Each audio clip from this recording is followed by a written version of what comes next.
Welcome back, everyone, to another episode of I Can Do This All Day. I'm Dan the Part-Time Avenger. That's Mark, the Resident Jedi. Hello there, and happy spooky month beginning as we dig into some super fun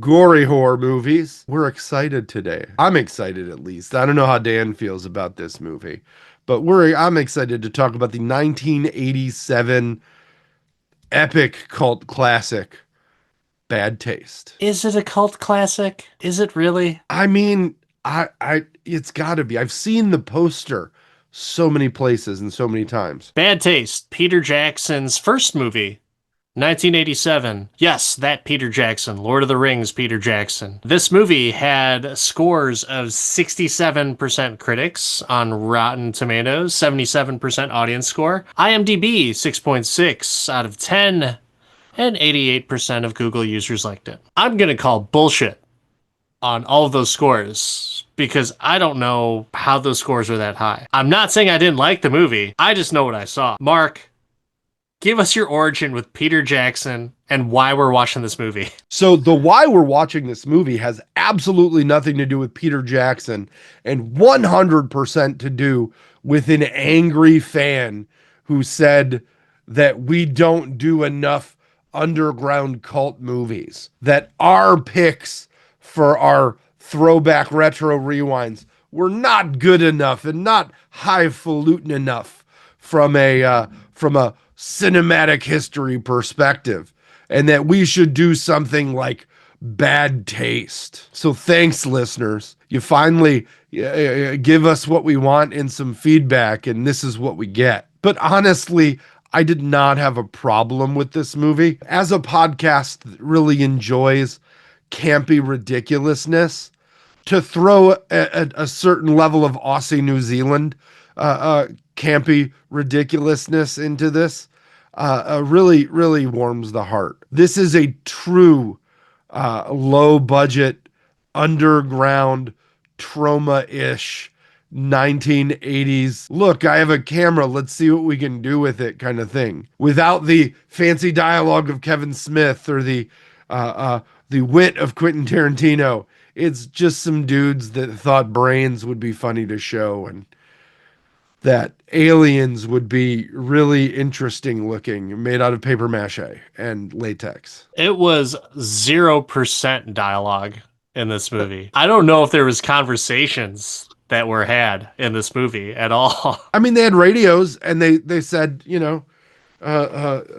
they said things, but Yeah. it was fair dinkum, I think. And I just want to rewind back. You said something like Aussie New Zealanders? Is that what you said? Wasn't this filmed in New Zealand or Australia? Yes, completely different country than Australia. But yeah. They're both in Oceania. Oh man, never call a Kiwi an Aussie. I learned that from Quentin Tarantino. Well, I'm sure that any Kiwis or Aussies that listen to the podcast can both give us some shit in the comments about mislabeling them and also thank us for bringing light to one of their most treasured works of cinematic art. So I only know Peter Jackson from Lord of the Rings. He won some Oscars for that, right? Pretty sure. Yeah. Okay. Man's done some things. I never got into Lord of the Rings. Not to say it's not any good. I just never got into it. I think I watched maybe 75% of the first movie and it just didn't catch on with me. There's something about elves and other stuff that just don't fascinate me. I'm sure I would like it if I did watch it. Don't get me wrong. I just don't know if I have enough time to watch them walk. And I've seen too many clips of Randall in Clerks 2 where he makes fun of Lord of the Rings. And I'm just like, yeah, you know what? There only is one return, and it's not of the king, it's of the Jedi. I will say, while I am an enormous Star Wars fan, I have a great level of respect for the Lord of the Rings movies and the Hobbit movies as well. I think that Tolkien was a great universe creator, and I think that there's some epic lore there. And I do, every few years, end up binging them. You know where I always end up watching them for some reason? International flights, because they're just readily available on United or whoever, and they're long, and you can fall asleep to them, wake up, and they're still walking. That's not making me want to see these movies anymore. So that's okay, though. I'm okay if I go to 75 and I've never watched the Lord of the Rings movies. Perfectly fine with it. But did you have any expectations going into this, knowing that it was Peter Jackson, that he had such promise later on in his career? I was like, oh man, there has to be a reason that this is such a cult classic, that this is like, you know, a famous movie, if you will, especially with, you know, that it was his first endeavor, and look all the things they've given him the reins to. It's got to be decent. Let's see what we have here. You stopped yourself. You said it's got to be, and then you said decent instead. Yeah, because you knew. So we've watched a lot of campy movies on this podcast. I think you'll agree. And I think that this very squarely fits into that. But it's also got some heart and a great sense of humor, I think. Literal heart. It's got literal heart. I don't know where the heart is. I've got to say that the fact that even in 87 in New Zealand, they hit the jokes pretty well. Like, there were some solid punchline deliveries in this movie. I don't know if there was, because the dubbing was so bad. I think the dubbing is part of the charm. Like, the dubbing's bad. Like, it's fine, but it's also a movie that didn't cost any money. Like, I can't imagine this actually. Like, this was cheaper than Clerks. Supposedly, they shot this over 4 years on weekends. So that makes sense. Yeah. Luckily, none of the characters aged too much over those 4 years. Yeah. They were okay. But there are certain elements of this movie that do make it kind of a drag, right? I think the music, as somebody who really digs on the music, it slows it down a bit. It's a bit Kubrickian in the way that the music tries to build suspense, but it also glacially slows the pace of the film. I'm going to say something to you that you probably will like or not like. I watched this at 2x speed on YouTube, and it was great. It was a tight, like, hour, and you could clearly hear all the dialogue. The music was sped up. The action was sped up. And it was worth it. It was worth it. There were, and that wasn't the whole movie. Like, I didn't just turn it on 2x and go. But when it slowed down, I took in the fact that, man, this is an older movie, and older movies are a little slow. But let's see what happens when I 2x it. Oh, it's now modern. Probably. I wish you would have told me you did that, because I would have watched it the same way. And I did it before we got on the podcast. So it wasn't like I watched it 2 weeks ago like that. Like, I watched it today like that. And it was great. It was because it was just going slow. It was hard slow to get into at the beginning. And you're like, why are they fighting these people? Oh, there's practical effects in this that are terrible. This is great. And that, like, gets you the hook. And then there's, like, weird torture of pounding a bayonet into somebody's foot from the guy driving the Beetlemobile. I mean, this whole movie is just more ridiculousness that just keeps going. Oh, it keeps going. And I want to keep the overall ridiculousness going. And I want you to tell the viewers and listeners, what's your version of the plot? Oh, the last line of New Zealand defense against the extraterrestrial world discovers a town empty, with strange beings about that are in human form but wearing a lot of denim. As they discover they're aliens, they dig deeper to flush them out of the world and leave them with a bad taste. What the fuck is with this movie? There's so many good jokes in it, though. I was laughing through a good part of it. The eat lead, sucker. With the magnum that the guy can't shoot. It's my turn with the magnum. Like, this was a very, like, I could see in the 90s in New Zealand, you quoting this movie. I don't think anyone was quoting this movie. I don't know, man.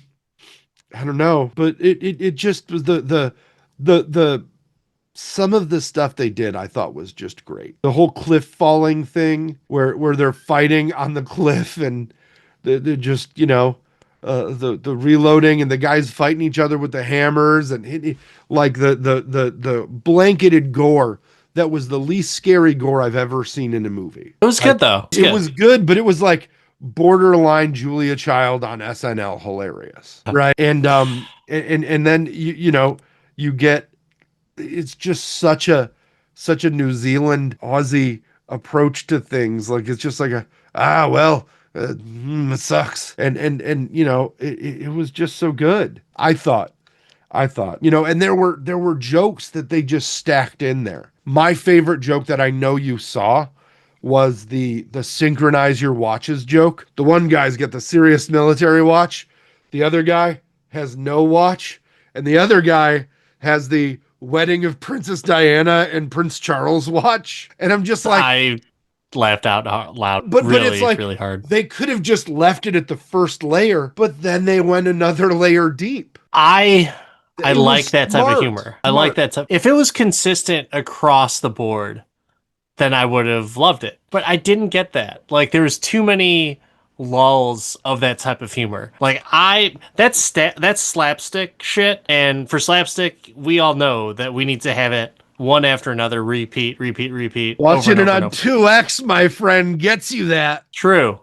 I think, even as silly as it is, I think that's kind of a good way to watch that movie because, yeah, there's so many long shots that I'm just like, dude, I can make a better movie with my sons right now. I'll go shoot a movie better than this. And But no that's disrespect because to Peter Jackson, because in terms of the practical effects, I love that. That was awesome. Very creative, but at the same time, if you want it to be scary, it could be scary. yeah, it would It's scare a definitely kid. disgusting. Yeah, it would gross out a kid. The whole brain falling out thing and the guy having to put a hat on. It was so funny. It was, but what the fuck okay. was with that? But it's funny. It's meant to be lighthearted and funny. It wasn't meant to be serious. Nothing about this movie was serious, or else the aliens' asses wouldn't have been out the whole time on the back end. There was asses out family and people getting definitely- kicked in the balls. Definitely chuckled at that with the asses out aliens and just they were packing some heat, some wagon for sure. Yeah, But they had dumps in the truck. I was like, what? Go. I thought that as we were going through this movie, they weren't going to do the full transformation. Because I hadn't connected the poster I've seen for so many years, the movie, because it wasn't like I watched it on Netflix, or not on Netflix. I watched it on YouTube. So it wasn't like the movie poster wasn't the small little preview picture for it. So I just kind of went with it. And after the transformation, I was like, okay, this is great. It was definitely different. I was curious though, like for all those passion projects that directors do, we watched a movie that was kind of like a what the fuck, I didn't know what to expect type of movie from the 80s, and that was The Brother from Another Planet.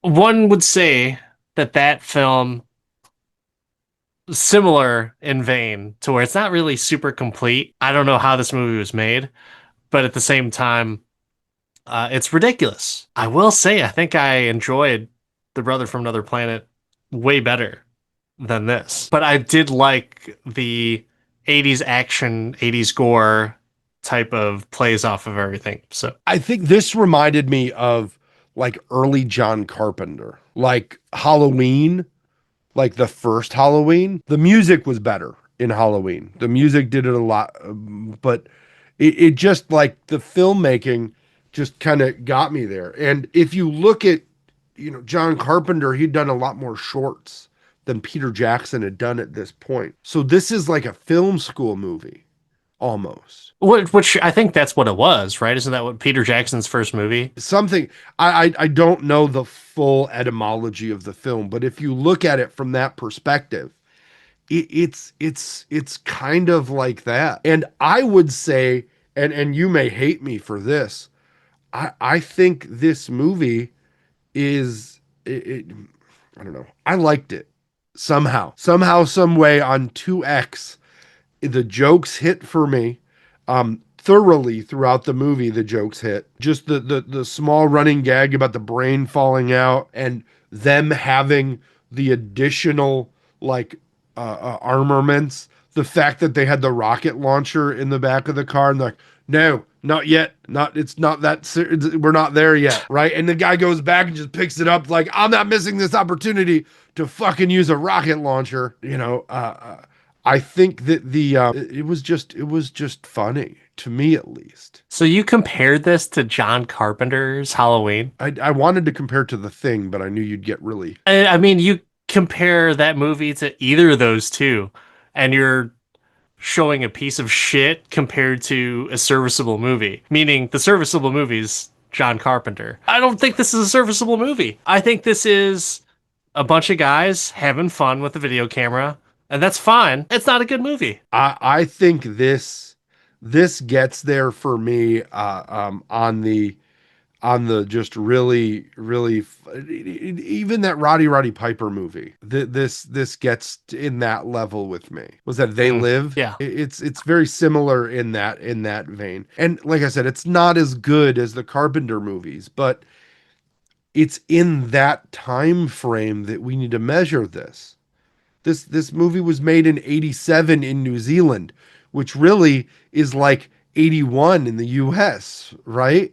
You've got to think that it's not the same. Why would you say that, Mark? Are you saying New Zealand doesn't have the same type of technology? No, I would say that a lot of the movies that were released in the US didn't make it there with the same immediacy they did in the US. So for Okay. mass distribution internationally, it was not what it is now. It didn't just travel through the internet to theaters. So for that country to digest the same level of cinema that a John Carpenter had, that that was going on in influencing those 80s directors, it was probably more 70s films that were doing the influencing, which is how you have to measure this in a way, at least from my perspective, is you can't measure it against a contemporary when they're not working in the same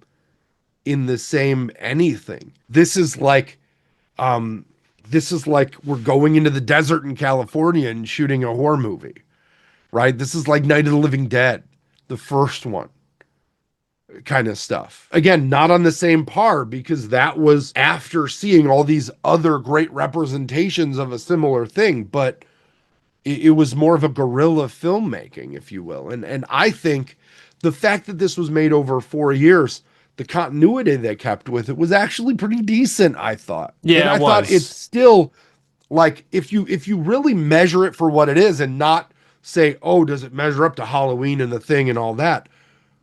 It doesn't need to measure up. It's just, does it have the same thought behind it? Does it track? It doesn't introduce itself very well. The handshake at the beginning is not the best, but you get it. And then you get the why. You get the really odd aliens. We're just trying to use the human meat to feed everybody with because our burger chain is going out. And it's just like, this is ridiculous, but it's also hilarious. That fucking diplomatic immunity guy, not the same actor, but that's the vibe I got from that. You've watched Lethal Weapon and Lethal Weapon 2 enough to feel what I'm feeling, that the leader of the aliens was Mr. Diplomatic Immunity. Sure. And it just felt that way to me, that I'm like, okay, you're getting somewhere with this and it's good. And if you remade this and you allowed Peter Jackson to remake it, it would be considerably tighter, I think, but it shows promise, which is how you get from this to King Kong and all of these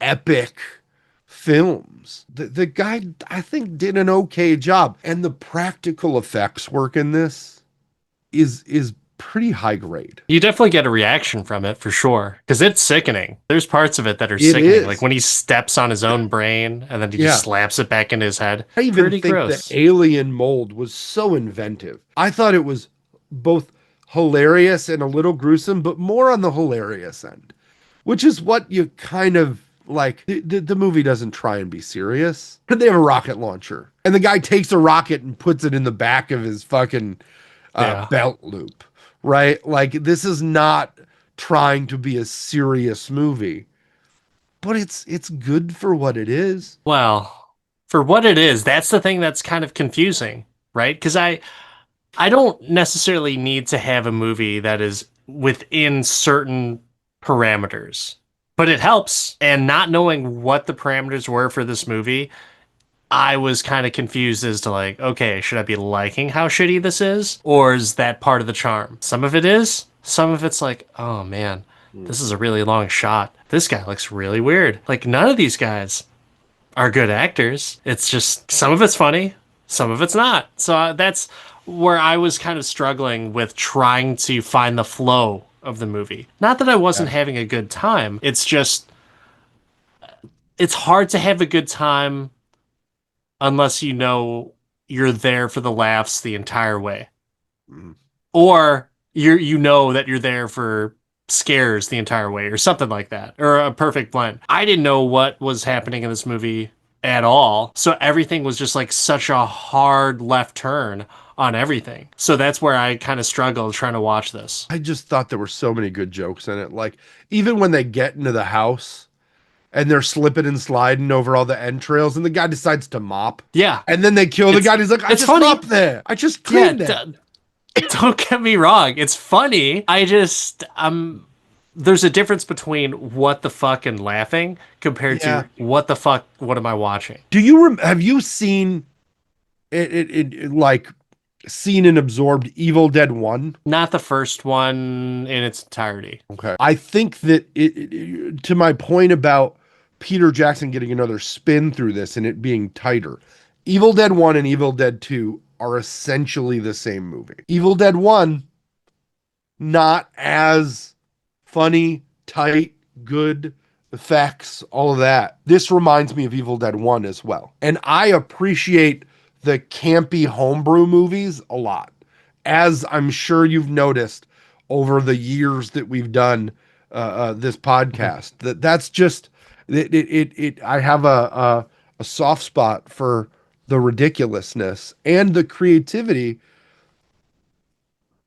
and honestly, the drive that somebody would have to take to actually get this done. Like it looks like it's effort. It looks like people did not put a lot of effort into this. I guarantee there's a shitload of work to just do this. I'm sure. And I mean, the 4 jokes years is a that long they put time. into it, the jokes they put into it were so. Some of them were so nuanced. Like when he's getting shot from the tree and he doesn't know, and you think that there's one really good shooter in the tree, and he lets the machine gun go into the tree, and like 6 dudes fall out of the tree.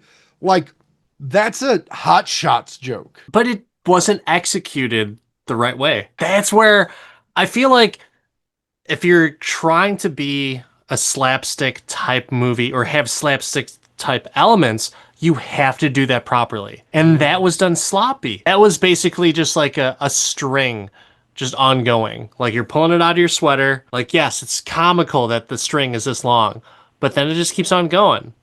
And then it's just uneventful. Like if it was I mean, all watch 6 some guys fall out 70s of the movies, tree. buddy. Watch some 70s slapstick movies. That's what you get. And that's why I think that comparing this to more contemporary films of it is doing it a disservice. Yeah, but humor is humor. I don't know, man. I have a feeling that even The watching end it of back this then, movie made me laugh out loud. that's fine. Then and hey, everyone has a different sense of humor. This is just one of those things from a joke perspective. Could it have been better?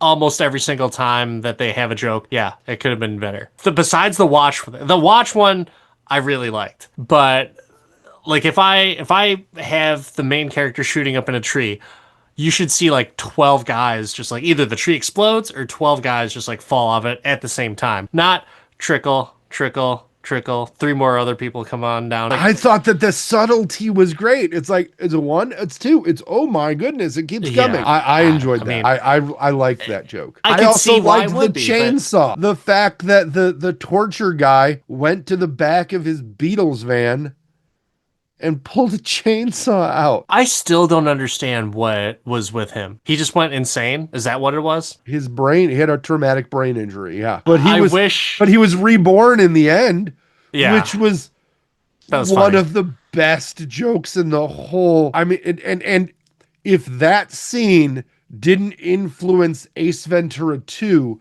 I don't know what did. Probably a lot of other immature jokes, but that was fun. I liked that Peter Jackson just threw it all out there. Him and his buddies making a movie. Ridiculous, just preposterous plot point. And it's funny because the story's there and it's not great, but we still decide to roll with it anyway. So I'm okay. I'm having an interesting time for the movie for sure. And this is like his SFD. This is his shitty first draft of movies in general. That's the other thing that I think sometimes when we watch things, we don't give it that perspective that it's due. Like, you know, the first anything is never the best, but you can see where it can go from here. I'm interested as to how you go from this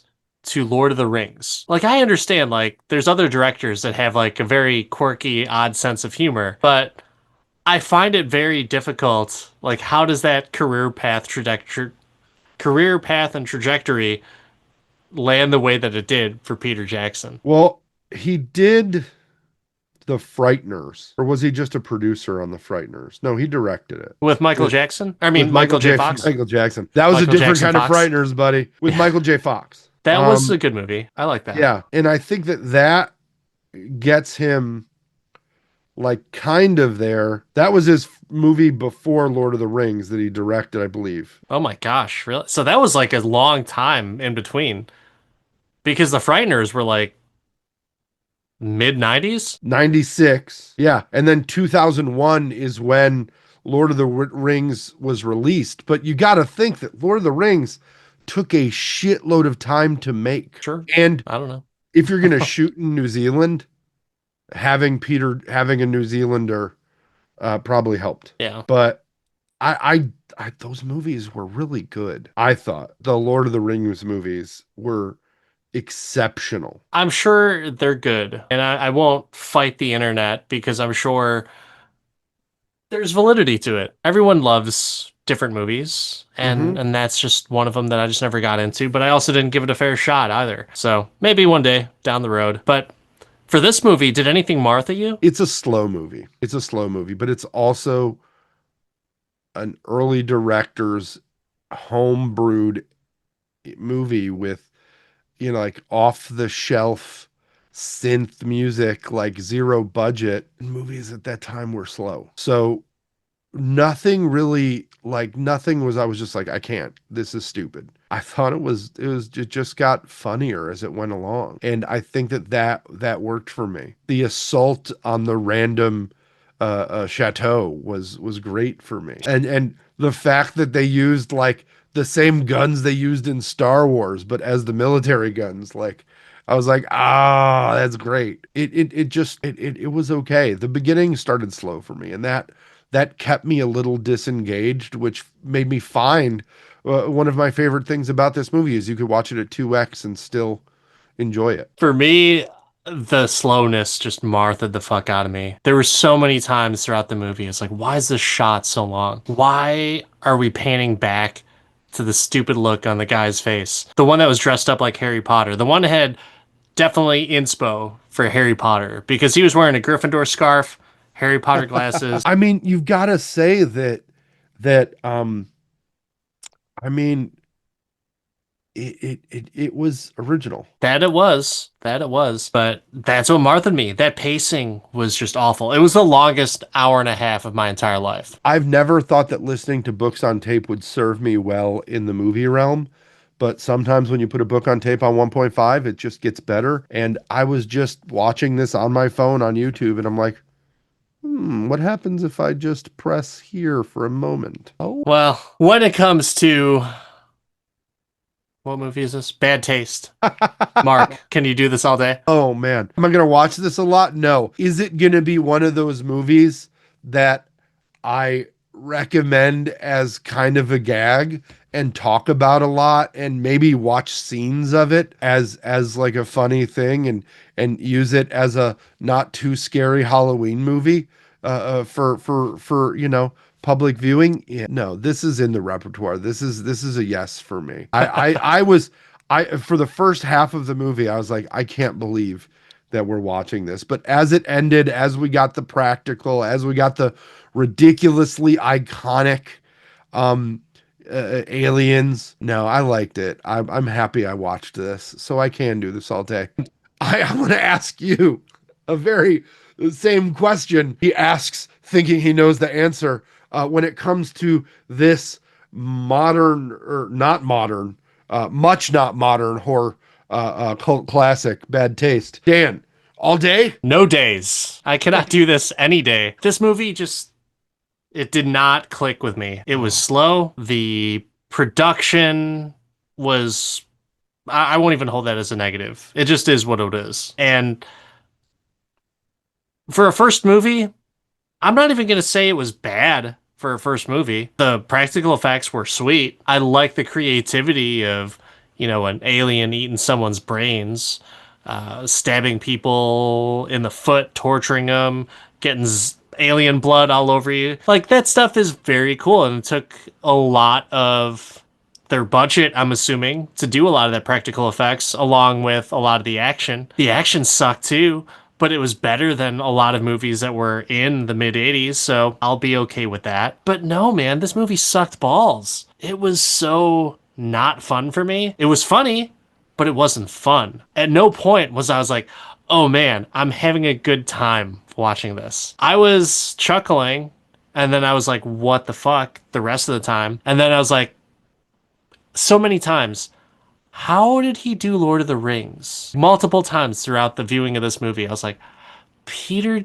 Jackson did Lord of the Rings and he did this movie? I don't see the connection. And I'm glad that I don't, because I probably won't want to watch Lord of the Rings if it was associated with the director who made this movie. So I'll just turn a blind eye and I'll eventually watch it. But no, can't do it. I appreciate the effort and I appreciate the cult classic status. I really do. I just don't give a fuck. Like, this just is not my movie, not my genre. I am out and out. Sorry, So Peter Jackson. I understand why you're out, and I get it. And before we break, though, I want to challenge you to something. I want you to watch Piranha 2, The Spawning, the 1982 R-rated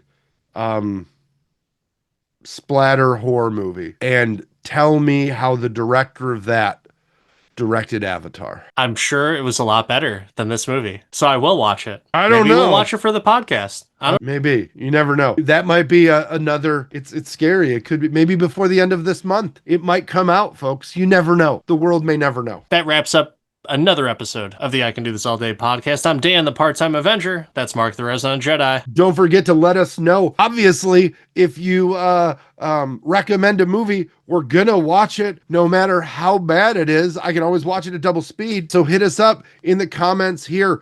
Like and subscribe so we know you're out there. Hit us up at I Can Do This All Day podcast on all of the socials, and yeah, let us know. Peace out, everyone. Don't let this episode leave a bad taste in your mouth. After this episode, I feel reborn.